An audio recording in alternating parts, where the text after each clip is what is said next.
Pasamuan keaturan jumeneng kita badhe milai pakempalan enjang menika kanthi ngrepekaken kidung pasamuan Kristen anyar angka selangkung padha setunggalan kalih swawi prasuci.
Pasamuan kinasih sumangga pambekti menika kita sengker wonten ing manah lan patos kita kanthi pengaken ingkang mekaten.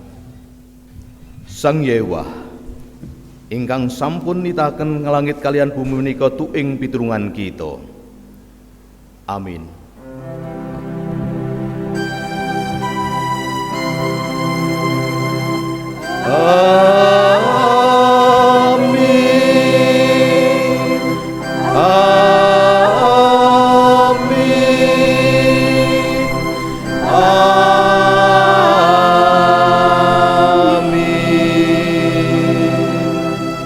Sih rahmat lan tentrem rahayu saking Allah Rama kita lan Gusti Yesus wonten ing kita sedaya. Amin. Pasamuan katuran pinarak malih.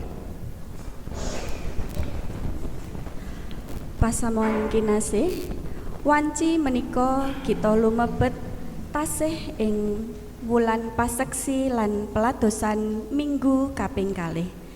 Nindakaken timbalan paseksi lan peladosan pancen boten gampil, nanging kita pitados Gusti tansah nganti lan mitulungi.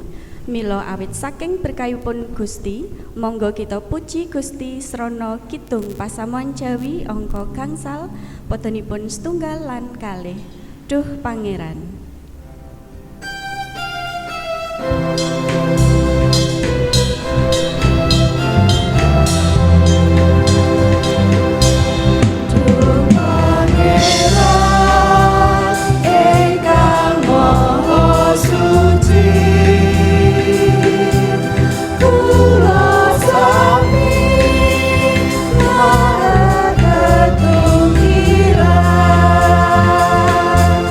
So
Bapak Ibu pasamuan kagunganipun Gusti, saben-saben kita tansah dipun emetaken bab katresnan. Tentu katresnan menika mliginipun kagem para pitados menika nggadahi papan ingkang adi. Katresnan menika malah kepara dados sumbering kegiatan kula lan panjenengan. Katitik Bapak Ibu, enjang menika inggih awit katresnanipun Gusti, kita sedaya menika saged dipun kempalaken wonten ing griya pamujan menika. Inggih awit saking katresnanipun Gusti ingkang saking tebih menapa ingkang caket kita katunggilaken menika mujudaken katresnanipun Gusti. Mila Bapak Ibu, kita badhe nampi angger-angger katresnan enjang menika ingkang badhe kawula pendhetaken saking setunggal Korinto 13 ayatipun ayat ingkang kaping sekawan dumugi ingkang kaping 8. Kita tampi minangka dawuh timbalan bab angger-angger katresnan. Katresnan iku sabar, katresnan iku lomo, ora kumeren, ora gumunggung, lan ora kumentus. Katresnan iku ora sarupa lae, lan ora golek kepenake awake dhewe. Katresnan iku ora gampang nepsu, lan ora nyimpen kaluputaning liyan. Katresnan iku ora bungah awit saka ananing tumindak kang ora adil, nanging awit saka kayekten. Katresnan iku nutupi samubarang, ngandel ing samubarang, ngarep-arep samubarang, nyabari samubarang. Katresnan iku ora ana enteke, pamedar wangsit iku bakal ana pungkasane, basa roh bakal sigek, kawruh bakal sirna.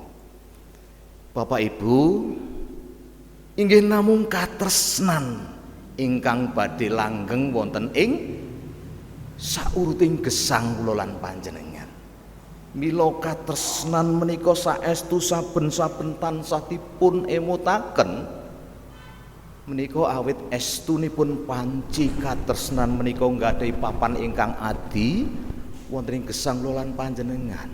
Nanging imanipun Bapak Ibu, sinaosa menika nggadahi papan ingkang adi ingkang penting, nanging wonten ing gesang kula lan panjenengan pilih katresnan menika dereng saged katindakaken kanthi sampurna. Inggih awit manungsa menika sarwa-sarwi winates ingkang kedahipun katresnan menika mbetahaken kesabaran, nanging menapa ingkang kelampahan Bapak Ibu wonten ing gesang kita menika tasih wonten sumbu pendek. Kita dereng minggalihaken nanging sampun nafsu. Mila Bapak Ibu, monggo kita purun dada, kita purun ngrumangosi bilih kita menika mboten saged nindakaken katresnan ingkang kados dipun tindakaken awit winatesing kita lan panjenengan. Kita beto Bapak Ibu panelongso kita lan kita wujudaken panelongso kita kanthi pepujen Kidung Pasamuan Jawi 50 pada ingkang sepisan kalajengaken pada ingkang angka kalih. Gusti saestu nalongso.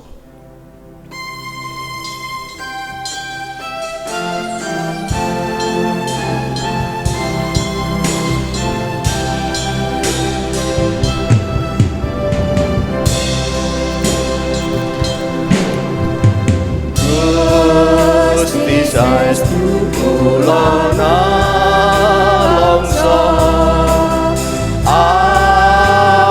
asring balela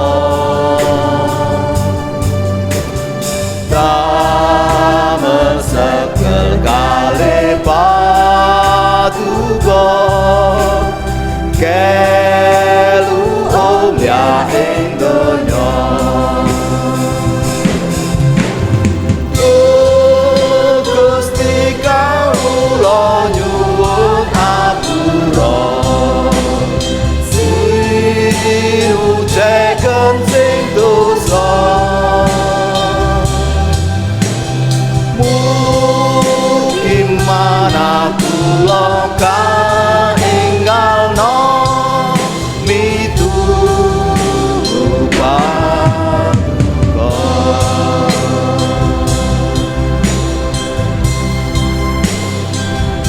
lajengaken foto ingkang monggo kalih.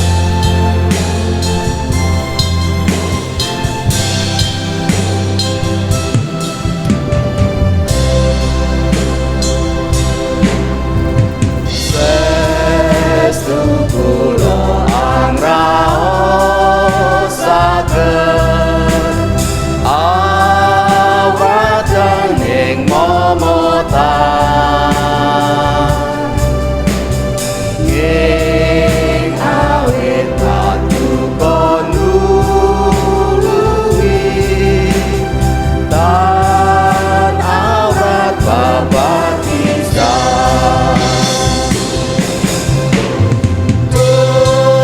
Gusti kawula nyuwun ngapura sinujeken sing dosa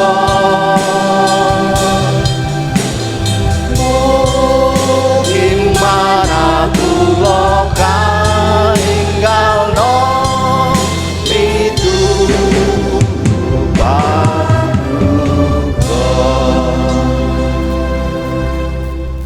Bapak Ibu pasamuanipun Gusti endah sanget menawi kita purun saestu meratobat sowan wonten ngarsanipun Gusti.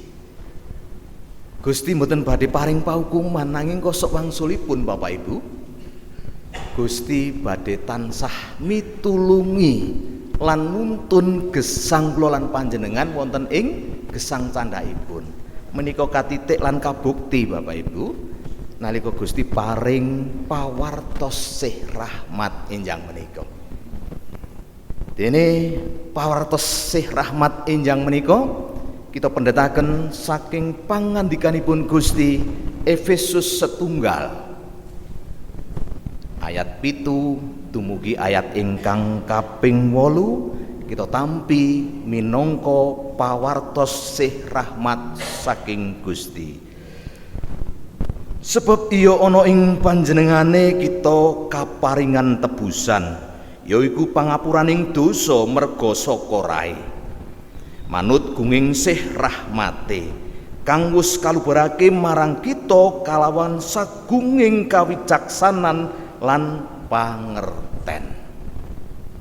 Bapak Ibu pasamuan ingkang dipun tresnani menika sih rahmat saking Gusti pangapuntening saking Gusti. Mila Bapak Ibu minggo kita tansah sowan wonten ngarsanipun Gusti kita sowan wonten ing pandonga syafaat. Duh Yewah paduka Allah ingkang gesang paduka Allah ingkang mranata gesang kawula sami ingkang tansah ngrimati gesang kawula ing sauruting dinten ingkang kawula sembah kawula puji wonten asma dalem Gusti kawula Yesus Kristus inggih paduka ingkang dados sumbering kekiyatan sumbering gesang kawula sami katresnan paduka ingkang boten nate nilar dhateng gesang kawula. Setunggal minggu paduka sampun ngrimati gesang kawula lan enjang menika paduka tunggilaken kawula wonten ing griya pamujan.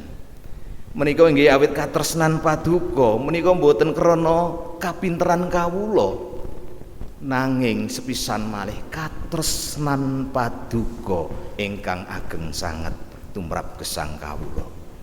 Mila Gusti kalau tansah ngujuhaken pamuji syukur saha pamatur nuwun pinujiya asma paduka Gusti langgeng wonten ing saklami-laminipun. Salajengipun Gusti sekedap malih kawula badhe lumebet wonten ing pangibadah enjang menika. Ing sasisih kawula tansah enget dhateng sedherek kawula ingkang ing tasih wonten ing margi tumuju dhateng griya pamujan menika Gusti. Monggo katresnan paduka ingkang badhe ngirit lampahipun supados sanak sedherek kawula saged dumugi papan menika kanthi kebaing kawilujengan. Semanten ugi Gusti kawula tansah ugi ndedonga kangge sedherek kawula ingkang ing wekdal menika nembe nandhang sakit penyakit menapa dene wonten ing masa pemulihan. Asta paduka ingkang kepaing panguwas wonten ing asma dalem Gusti kawula Yesus Kristus. Monggo paduka tungkulaken, paduka birat, paduka pulihaken sedaya sakit ingkang kasandang sanak sedherek kawula. Supados saestu sedherek kawula nggadahi semangat, nggadahi pamuji syukur lan pamatur nuwun wonten ing ngarsa paduka. Semanten Gusti kalugi tansah enget lan ndedonga kangge para kasepuhan ingkang wonten ing gereja kawula tas menapa dene ingkang tasih saged sarengan kawula wonten ing griya pamujan menika menapa dene ingkang boten saged inggih krana karingkihaning badan. Mila monggo Gusti paduka piyambak ingkang badhe paring panglipuran, kegiatan, pendampingan supados saestu kasepuhan kawula menika anggenipun badhe lumebet wonten ing gesang kasepuhan saged ngraosaken ayem tentrem wonten ing ngarsa paduka. Kalau pasrahaken sawetahipun gesang para kasepuhan wonten ing asta paduka. Gusti kepareng ugi kalau tansah ndedonga kangge anak-anak kawula ingkang tasih wonten ing bangku pasinaon saking tataran paling andhap dumugi pawiyatan inggil. Monggo Gusti paduka ingkang badhe maringi roh hikmat, kapinteran, kaprigelan supados saestu anak-anak kawula ing samangke saged ngginakaken wekdal menika kanthi sak sae-saenipun supados menapa ingkang samangke dados cita-cita anak-anak kawula menika saged kagayuh inggih lumantar pendidikan menika. Gusti kawula ugi tansah ndonga kangge kagungan paduka ingkang ing wekdal menika nembe kepambeng wonten ing maneka warni perkawis. Sae wonten ing babagan rumah tangga, wonten ing babagan ekonomi, wonten ing babagan pedamelan. Monggo paduka ingkang dados juru solusi lan kalau pitadosaken wonten ing asma dalem Gusti Yesus Kristus saengga sedaya pergumulan menika saestu nampeni pemulihan saking paduka. Kalau ndedonga ugi kangge para tiyang sepuh lumantar pedamelanipun, sae ingkang tetanen, dedagangan, sae ingkang wiraswasta, sae ingkang PNS, ASN lan sanes-sanesipun. Monggo lumantar pedamelan menika Gusti paduka ingkang badhe paring berkah, berkahi, mitulungi lan mimpin supados lumantar pedamelan menika saestu saged ndatengaken berkah-berkah lan berkah-berkah menika saestu saged nyekapi sedaya ingkang dados kebetahan tumraping brayat-brayat kagungan paduka. Sae ingkang alit menapa dene ingkang ageng. Semanten Gusti kalau kita tansah ndedonga kangge kagungan paduka para pemuda-pemudi ingkang sampun cekap umur kangge gesang bebrayanan. Paduka ingkang tansah badhe campur asta lan milihaken jodoh ingkang sepadan, seiman supados saestu ing samangke kaluhuran asma paduka tansah kalajengaken wonten ing gesangipun. Gusti semanten ugi kawula ndedonga kangge sanak sedherek kawula ingkang badhe nebih saking patunggilan paduka. Paduka sampun negakaken, paduka tarik wangsul malih supados sedherek kawula ngakeni sedaya kalepatanipun lan meratobat wonten ing ngarsa paduka. Kangge pemerintahan bangsa negari kawula Gusti ingkang ngadepi maneka warni perkawis, monggo paduka paringi roh hikmat, roh ajrih asih dhateng paduka tumraping para pemimpin bangsa negari kawula saking tataran paling inggil dumugi pemerintahan wonten ing Ngadireja mriki. Sehingga menapa ingkang katindakaken inggih namung kangge kaluhuran asma paduka piyambak. Lumampahing pangibadah enjang menika Gusti saking purwa madya dumugi wusana. Kalusuhanaken roh paduka ingkang suci ingkang badhe makarya nebihaken saking panggoda belaiten sesakit supados saestu lumantar pangibadah menika saged kalau aturaken dados persembahan ingkang arum wonten ing ngarsa paduka. Wonten setunggal asma Gusti kawula Yesus Kristus ingkang kala pitados minangka juru wilujeng gesang kawula kepareng kawula ndedonga. Amin. Pasamuan kinasih, senadyan kawontenan ing wanci menika sinebat aurat, ananging kita pitados bilih Gusti ingkang tansah ngreksa lan ngrimati gesang kita. Mila ngengeti sedaya berkahipun Gusti, monggo kita ngaturaken panuwun srana saos pisungsung kairing kidung pasamuan Jawi angka 226 padhanipun setunggal lan kalih. Apa sira ngupaya?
Pasamuan katuran jumeneng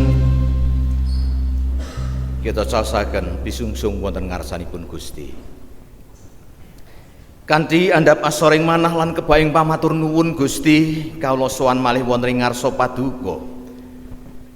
Katuraken pamatur nuwun anggih awit saking pangirmating gesang wonten ing gesang kawula sami.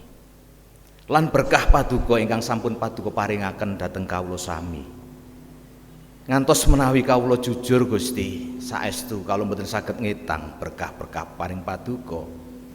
Mila enjang menika Gusti minangka gempilaning berkah kawula sami sowan wonten ing ngarsa paduka. Kawula sampun ngempalaken pisungsung, monggo lumantar pisungsung menika paduka piyambak ingkang badhe nyujahaken. Supados saestu pisungsung ingkang sampun kasujakaken menika saestu kaginakaken kanggih kaluhuran asma paduka. Sedherek kawula ingkang paduka piji kanggih ngrimati arta pisungsung menika Gusti, paduka piyambak ingkang badhe jangkepi kaliyan roh hikmat supados menapa ingkang katindakaken selaras kaliyan karsa paduka. Gusti, Menawi sekedap malih kawula sami badhe nampeni sabda pangandika Paduka minangka tekening gesang kawula. Monggo Paduka kersa mbikak manah pikir lan batos kawula sami supados kawula saestu saged nampi pangandika menika, saestu kaget kawula bundeli kawula cakaken wonten ing gesang padintenan. Abdi Paduka ingkang kebaing dosa kekirangan, Paduka piyambak ingkang badhe njangkepi kalian roh hikmat, kekendelan, kesagetan, kesarasan, sehingga saged Paduka agem nglantaraken pangandika menika. Monggo Gusti kalau aturi Paduka ingkang badhe ngendika. Kawula sedaya sumadyo mirengaken wonten ing asma dalam Gusti Yesus Kristus kepareng kawula ndedonga. Amin. Pasamuan keaturan pinarak malih.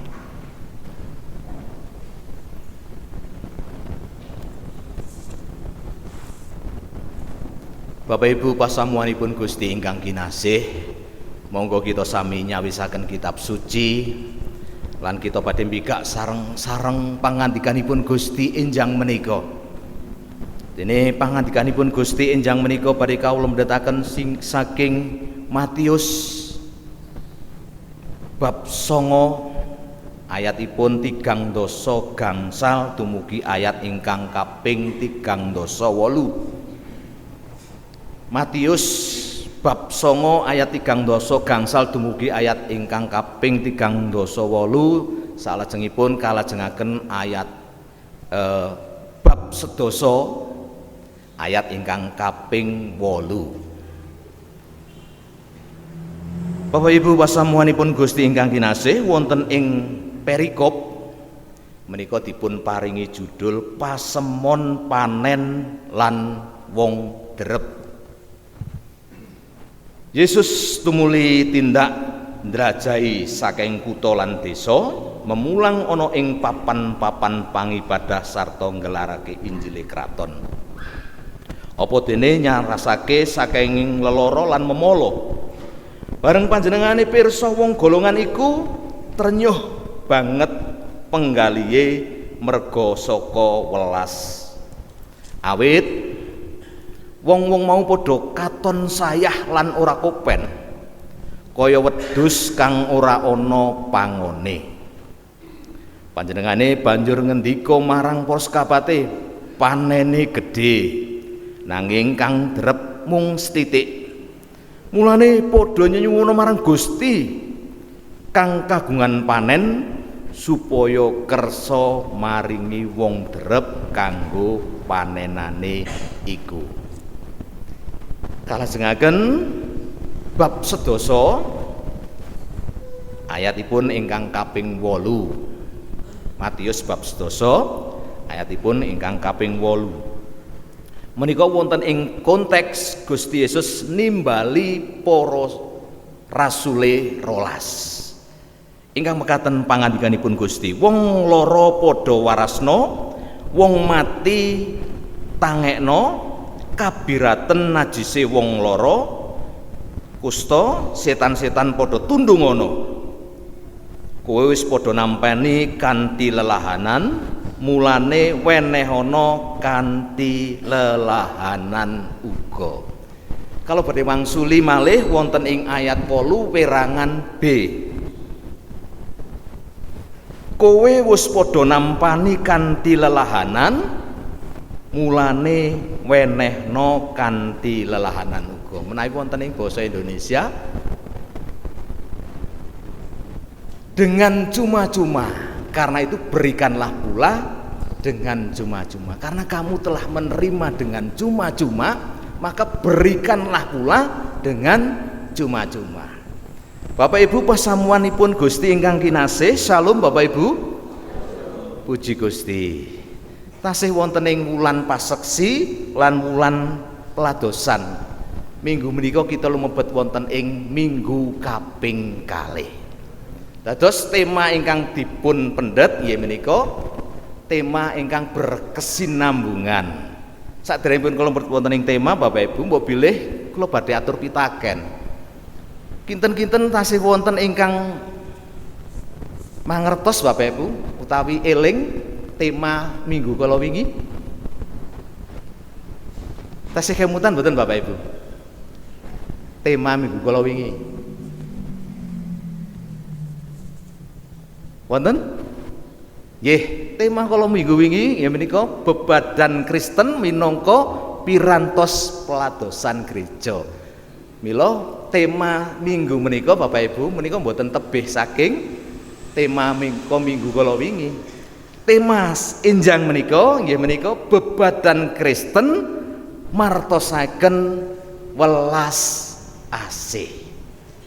Bebadan Kristen martosaken welas asih. Bapak Ibu pasamuan minggu wingi sampun kathah kita pirengaken lumantar bebadan Kristen menika martosaken utawi paring peladosan wonten ing bidang karohanen menapa dene wonten ing bidang sosial lan sampun kathah yayasan ingkang dipun tindakaken lumantar napa Bapak Ibu sinode menapa dene klasis. Bapak Ibu pasamuan ingkang dipun tresnani dening Gusti, sinode menika umuripun sampun kathah Bapak Ibu. Kinten-kinten sampun 9 dasa gangsal taun. Dados sinode kita, sinode GKJ minangka pengurus tertinggi saking denominasi gereja Kristen Protestan menika umuripun kirang langkung sampun 9 dasa gangsal taun. Ateges wonten ing sejarah peladosan ingkang panjang nggih to, sinode menika sampun kathah lan ugi sampun kathah ugi bebadan utawi lembaga-lembaga ingkang sampun kabentuk. Menawi kala wingi sampun kita singgung bebadan wonten ing bidang sosial, yayasan-yayasan kados panti dan sebagainya, sekolahan. Semanten ugi enjang menika mboten namung wonten ing pendidikan tingkat dasar kemawon, sinode lumantar bebadan utawi lembaga ugi nggadhahi sekolah-sekolah ingkang wonten ing pawiyatan inggil kadosta Universitas Kristen Duta Wacana, lajeng wonten malih Universitas Kristen Satya Wacana, Sekolah Tinggi Agama Kristen utawi STAK, lajeng wonten malih Solotek, lajeng Sekolah Tinggi Filsafat Teologi wonten ing Jakarta. Mboten namung sekolah Bapak Ibu, sinode ugi gadah lembaga-lembaga wonten ing bidang hukum lan wonten ing bidang pengkaderan kados LP3S, Lembaga Perencanaan dan Pembinaan Pendidikan Sinode. Lan sanes-sanesipun Bapak Ibu pasamuan ingkang dipun tresnani dening Gusti, mboten namung lumantar sinode kemawon, ananging lumantar pasamuan Kristen kagunganipun Gusti utawi lumantar gereja kagunganipun Gusti, peladosan menika saged katindakaken. Nanging Bapak Ibu, peladosan menika saged katindakaken menawi dipun dasari kalian manah ingkang tulus saha manah ingkang kebak welas asih. Mila menawi mboten wonten dasar menika Bapak Ibu, tentu kita badhe raos awrat. Mila nalika kita badhe paring peladosan, paling mboten kita nggadhahi manah ingkang kebak ketulusan lan ugi manah ingkang kebak welas asih. Mila Bapak Ibu pasamuan ingkang dipun tresnani dening Gusti, tentu ngladosi menika mboten pirantos ingkang gampil. Dipun betahaken ugi kesungguhan lan ugi manah ingkang tinarbuka. Wekdal menika kita badhe sinau saking Gusti Yesus ingkang nindakaken pakaryan linandesan manah ingkang tulus lan manah ingkang welas asih. Wekdal menika kita sinau saking Gusti Yesus ingkang nindakaken pakaryanipun lumantar peladosan. Wonten ing kitab suci Bapak Ibu, Gusti Yesus nindakaken peladosan menika inggih menika krana nulungi lan ngusadani dhateng tiyang kathah. Dipun sebataken Bapak Ibu wonten ing Matius 9 ayatipun ingkang kaping 3 gangsal. Ing mriku Gusti Yesus menika panjenengane memucal ing salebeting papan pangibadah lan ugi martosaken Injiling Allah. Lan Bapak Ibu pasamuan ingkang dipun tresnani dening Gusti, bilih peladosanipun Gusti Yesus menika temtunipun ugi boten mulus-mulus kemawon. Awit wonten ing peladosan menika Gusti Yesus ugi ngadepi setunggaling pepalang ingkang dipun tindakaken dening para tiyang-tiyang Yahudi ingkang tansah badhe nyobi dening Gusti Yesus. Nanging menapa sinaosa wonten pepalang lajeng Gusti Yesus mundur? Mboten. Ing mriki Gusti Yesus tetep tangguh. Piyambakipun tansah nglajengaken peladosan menika sinaosa ing bagian menika mboten dipun tampi, malah kepara dipun alang-alangi. Bapak Ibu pasamuan ingkang dipun tresnani dening Gusti Yesus Kristus, nalika kita maos sacara utuh pangandikaipun Gusti wonten ing Matius 3 gangsal kalajengaken wonten ing Matius bab 11 ayat 1 dumugi 18, kita badhe mangertosi ing mriku estunipun sedaya menika kautus kangge nggelaraken kratoning Gusti Allah. Nalika Gusti Yesus nyumur pikataing tiyang, manahipun menika kebak ing welas asih. Amargi tiyang-tiyang menika kados dene mendo ingkang kecalan pangon. Bapak Ibu kita saged nggambaraken nggih, kados pundi nalika mendo menika mboten wonten ingkang angen, kang mongko mendonipun menika kathah sanget. Kita saged mbayangaken kados pundi mila ing mriku kita ningali kathah tiyang ingkang benget, kathah tiyang ingkang sakit, kathah tiyang ingkang kesasar. Mila ing mriki lajeng Gusti Yesus ingkang kebaeng welas asih menika mirsani kados mendo ingkang tanpa pangon. Inggih kados mekaten menika donya menika ugi kahananipun kados mekaten, kados dene mendo ingkang tanpa pangon menika. Kathah tiyang ingkang lungkrah, kathah tiyang ingkang katindes, kathah tiyang ingkang kesasar. Ugi kahanan siti ingkang sampun risak, toya ingkang reget, wana ingkang gundul, tiyang melarat ingkang kasisih, saha lare-lare ingkang kecalan masa depan. Nanging ing mriki Bapak Ibu pasamuan ingkang dipun tresnani dening Gusti, Gusti Yesus mboten namung mirsani nanging panjenenganipun martosaken Injil, nyarasaken saking tetiang ingkang betahaken tiyang ingkang sakit. Lajeng ugi panjenenganipun ugi ngutus para sekabatanipun. Ing mriki wonten tindakan aktif, boten namung mirsani nanging saestu piyambakipun paring tulodo. Semanten ugi piyambakipun ugi paring pitulungan lumantar para sekabatipun, lan paring para sekabat menika boten namung dipun utus kemawon nanging ing mriki para sekabatipun dipun paringi kuwaos kagem gelar pratandha kratoning Allah. Inggih menika kanthi nyarasaken, nangekaken saha bebasaken. Tugas pengutusan menika boten namung sacara karohanen, nanging kasunyatan ngrasuk dhateng sedaya aspek kehidupan utawi aspek gesang. Inggih menika kanthi nglantaraken pemulihan ingkang sejati. Bapak Ibu pasamuan ingkang dipun tresnani dening Gusti.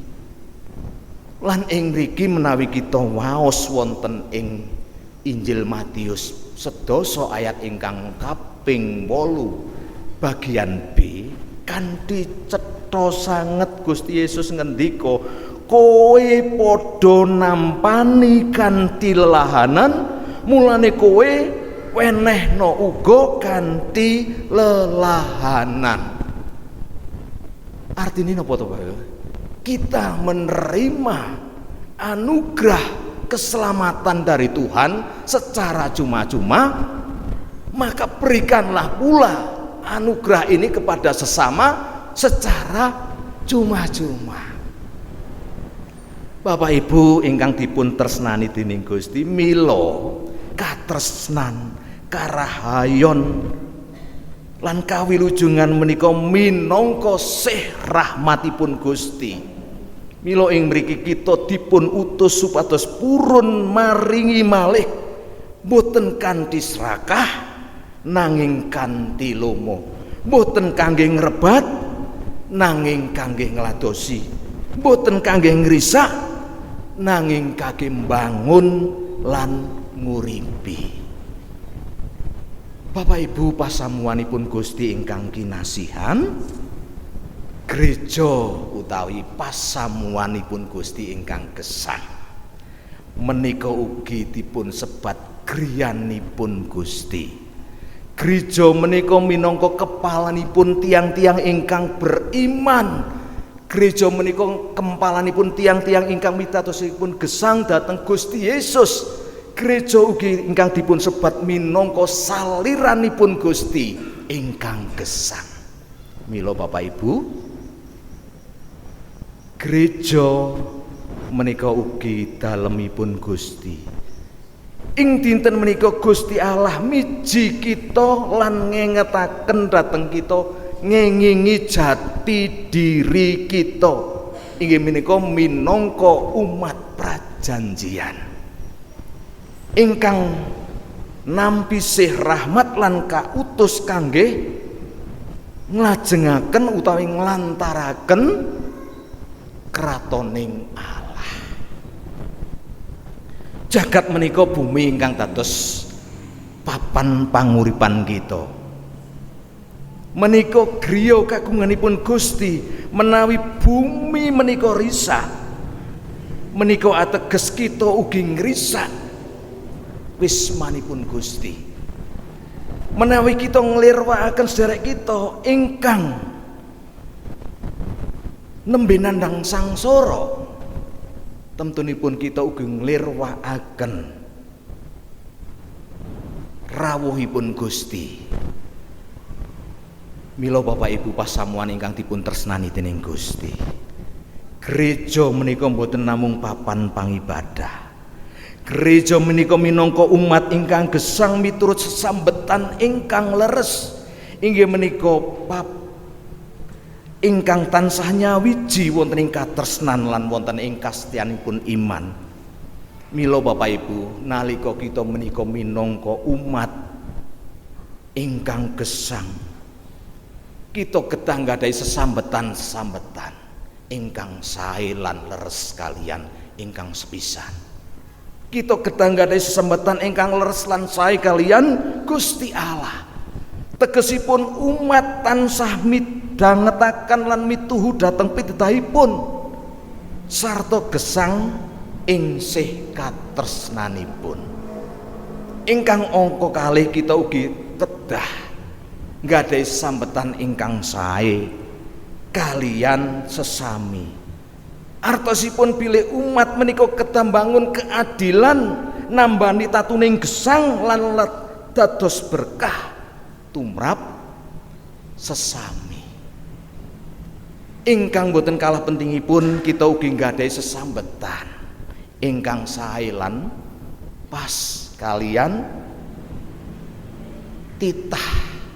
Tegesipun ing mriki umat menika kedah ngreksa bumi, nguri-nguri ekosistem sarta dados panguwasa ingkang setya lan tanggel jawah. Mboten kosok wangsulipun Bapak Ibu, kita menika ngrisak bumi. Nggih to? Mengeksploitasi bumi ingkang tundhonipun merusak semua yang ada di bumi termasuk ekosistem lan ing sak mangke tundhonipun kita mboten saged marisi bumi menika kangge anak putu kita. Mila ing mriki Gusti menika ngersakaken kita saged bangun keadilan, nambani tatuning gesang lan lelados, semanunggi saged dados berkah tumrap sesami. Bapak Ibu pasamuan ingkang dipun tresnani dening Gusti Yesus Kristus, mila pedal ingkang sae lumantar wulan paseksi lan lumantar wulan peladosan menika, sumangga kita sami ndadosaken gereja pasamuan kagunganipun Gusti menika dados griyanipun Gusti, papan ing pundi katresnan katentreman saha pemulihan saged ketingal lan karaosaken. Boten namung wonten ing pandonga saha pangibadah kemawon, nanging ugi lumantar tumindak nyata ingkang mulihaken sesambetan lan ngreksa kautuhaning titah. Mugi Gusti lumantar Sang Roh Suci berkahi dhateng kita sedaya. Amin.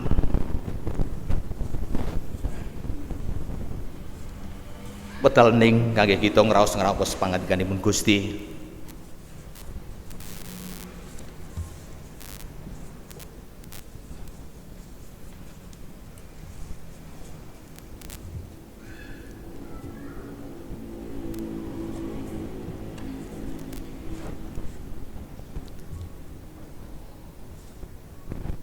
Kita badhe ndedonga. Saestu endah sanget Gusti pangandika paduka enjang menika ingkang estunipun nyelikaken mripat kawula, manah kawula ing pundi wonten ing wulang paseksi lan wulan peladosan menika. Kita kaengetaken malih minangka jati diri kawula minangka umat prajanjian ingkang kedah saged nindakaken peladosan ingkang sampun kados paduka tuladhakaken tumrap gesang kawula sami lumantar pangandika paduka.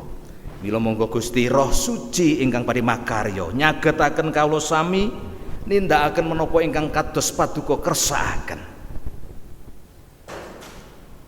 Nindakaken peladosan boten namung ing bab karohanen nanging ugi bab sosial wonten ing masyarakat. Dipun milahi saking paling caket sakiwa tengen kawula. Temtunipun mbok bilih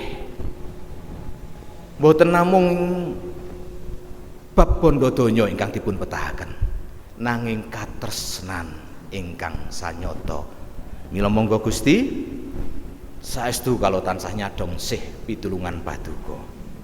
Semanten Gusti samangke kalau badhe mungkasi pepanggihan menika kalau badhe sewang-sewang mantuk wonten ing griya papan dunung kawula piyambak-piyambak saengkang tebih saengkang caket. Paduka ugi sampun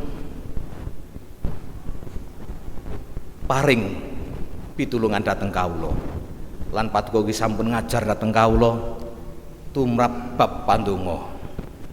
Inggih menika pandonga Rama kawula. Duh Rama kawula ingkang wonten ing swarga, asma Tuhan mugi kasucikna, kraton Tuhan mugi rawuha, karsa Tuhan mugi kalampahana, kados dene wonten ing swarga inggih mekaten wonten ing bumi. Mugi kawula sami Tuhan paringi rejeki kawula sak cekapipun ing dinten menika.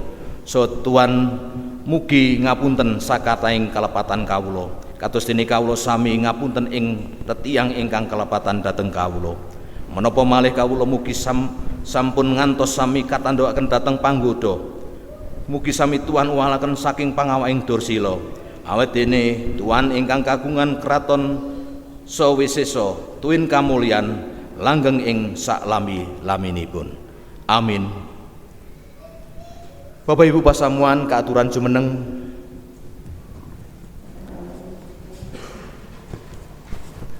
kita sami badhe nginggalaken kapitadosan kita lumantar sahadat kawil welas ingkang mekaten. Kawula pitados dhateng Allah Sang Rama ingkang Maha Kawasa, ingkang nitaaken langit kaliyan bumi, inggih pitados dhateng Yesus Kristus ingkang putra untang-anting Gusti kawula, ingkang kaputaken dening Roh Suci miyos saking prawan Maryam, ingkang nandhang sangsara nalika jungnipun Pontius Pilatus, kasalib nglampahi seda lajeng kasareaken tumedhak dhateng ing teleng palimungan, ing tiganipun malih saking atisipun tiyang pejah, lajeng sumengko dhateng ing swarga, pinarak wonten tanganipun Allah Sang Rama ingkang Maha Kawasa. Saking ngriku nggih badhe rawuhipun ngadili tiyang ingkang gesang kaliyan ingkang pejah. Kalau pitados dhateng Roh Suci, kalau pitados wontenipun pasamuan Kristen setunggal ingkang suci sarta waradin, inggih patunggalanipun para suci, menapa dene pangampuning dosa, tanipun raga sarta gesang langgeng. Pasamuan kinasih, pangandikanipun Gusti ngatak kita supados saged mawujudaken paseksi lan pelatosan kangge sesami. Monggo kita sanggemi lumantar pepujian kidung pasamuan Jawi angka 390 gunakna wektumu sinarengan ngempalaken persembahan diakonia. Pasamuan kaaturan lenggah.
Pasamuan katuran jemeneng